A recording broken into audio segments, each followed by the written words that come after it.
देखिए मैं आपको दो भाइयों की कहानी सुनाना चाहती हूँ। दो भाई कुछ ऐसे थे कि मैम एक भाई था जिसका नाम था श्याम, ठीक है, और उसकी एक बहन थी। उस बहन का नाम क्या था? उस बहन का नाम था पूजा, ठीक है। इसका नाम क्या था? श्याम था। अब इन दोनों भाइयों की ज़रा इस कहानी को सुनो, तुम अपने आप समझ जाओगे हाथ क्यों कांपते हैं। दोनों भाई अपना गांव में रह करके तैयारी कर रहे थे, चाहते थे एसएससी में लग जाऊं, ठीक है। तैयारी उन्होंने शुरू करी लेकिन घर पे हो नहीं पा रही थी, तो पिताजी से बोल करके बोले कि पिताजी आज तो मैं गांव छोड़ करके शहर में जाऊंगा, दिल्ली जा रहा हूँ या पटना जा रहा हूँ या एक शहर में जा करके रहने लगे। कह रहे मैं वहाँ जा करके तैयारी करूँगा, ठीक है।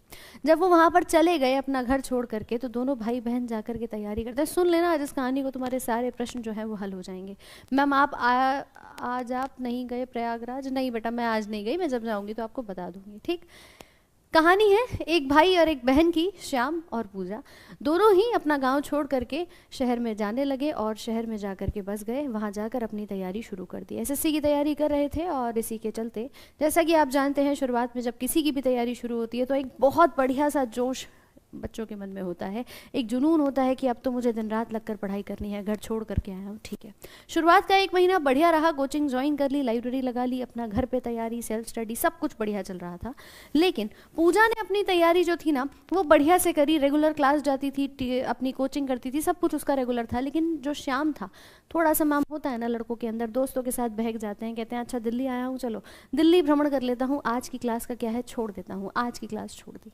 इसी प्रकार से एक दिन बीता, 2 दिन बीते, रोज अपनी क्लास छोड़ने लगा, सेल्फ स्टडी छोड़ दी और मैडम अपनी पढ़ाई को दरकिनार कर दिया।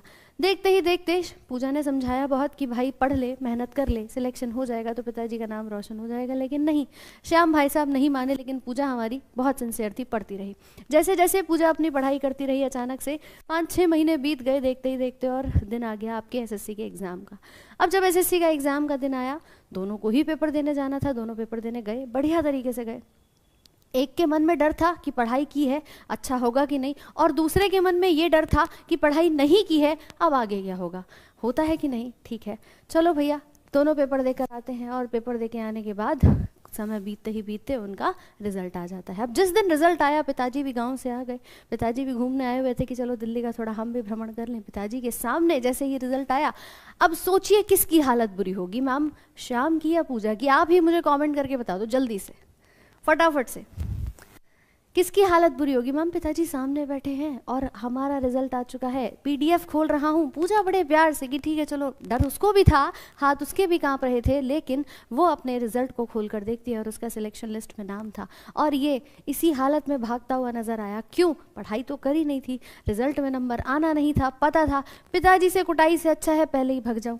उस समय पर इन दोनों के क्या हो रहा था, दिल में घबराहट, हार्ट बीट बढ़ चुकी थी, बीपी बढ़ चुका था, पसीने आने शुरू हो गए थे, और मैम इसी अवस्था में हाथ कांप रहे थे। क्यों? क्योंकि हमारी बॉडी का जो ब्रेन में एक सिस्टम बैठा होता है ना, जिसे कहते हैं स्वायंत्र तंत्रिका तंत्र, जिसके अंतर्गत आता है अनुकंपी सिंपैथेटिक नर्वस सिस्टम, वो काम कर रहा था। कई बार सुना होगा ना, एड्रेनलिन रश हो जाता है जब हम बहुत ज़्यादा एक्साइटेड होते हैं, हम बहुत ज़्यादा खुश होते हैं, ठीक है, या हम बात करें बहुत ज़्यादा घबराए हुए होते हैं। तो ऐसी अवस्थाओं में क्या होता है कि आपकी बॉडी के अंदर अचानक से ये सारे सिम्टम्स नज़र आते हैं, और ये कौन संभालता है?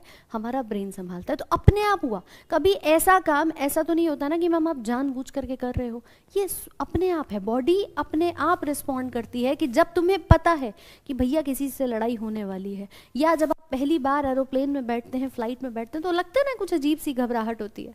बस मैम यही चीज़ हमें नज़र आती है, ठीक है, रोना आ जाता है, ये देखो। तो ऐसी समस्याओं का समाधान किसके पास है? हमारे ऑटोनॉमिक नर्वस सिस्टम के पास है।